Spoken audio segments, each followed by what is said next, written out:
আজি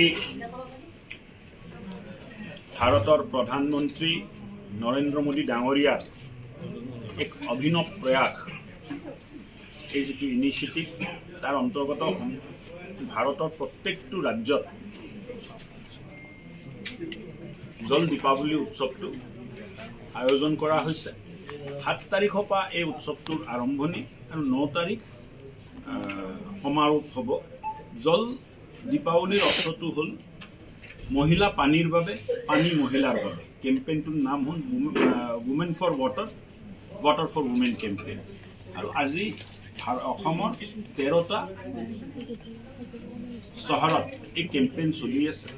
জল দীপাৱলীৰ অৰ্থটো হ'ল দীপাৱলীৰ আগে আগে পানীৰ সংৰক্ষণ, পানীৰ গুৰুত্ব আৰু বিশুদ্ধ পানী যে আমি পাই আছোঁ চৰকাৰৰ ইয়াৰ পৰা, তাত এটা মহিলাসকলৰ পানীৰ লগত সম্পৰ্ক আৰু এই বিশুদ্ধ পানীৰ লগত সম্পৰ্ক, পানীৰ গুৰুত্ব, এই গোটেই প্ৰক্ৰিয়াৰ লগত মহিলাক আমি আজি সাক্ষাৎ কৰাই দিলোঁ।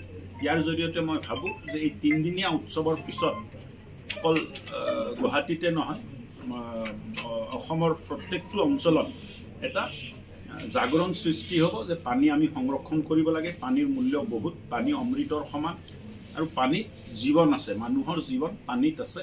আৰু এই পানীটো আমি কেনেকৈ সংৰক্ষণ কৰিব পাৰোঁ আৰু সদ্ব্যৱহাৰ কৰিব পাৰোঁ তাৰ উৎসৱ এইটো। মই ভাবোঁ অহা দিনবোৰত এটা সময়ত মানুহ পানীৰ গুৰুত্ব যেতিয়া ভালকৈ বুজি পাব, বিশুদ্ধ পানী যে চৰকাৰে দি আছে তাৰ গুৰুত্ব যেতিয়া বেছিকৈ বুজি পাব। আজি গাঁৱে গাঁৱে চৰকাৰে জল জীৱন মিছনৰ অন্তৰ্গত খোৱা পানী, বিশুদ্ধ খোৱা পানীৰ টেপ ৱাটাৰ ব্যৱস্থা কৰিছে। কিন্তু বহুত জেগাত দেখা যায় যে টেপটো বন্ধ কৰি নাৰাখে, পানীটো ব্যৱহাৰ নকৰিলেও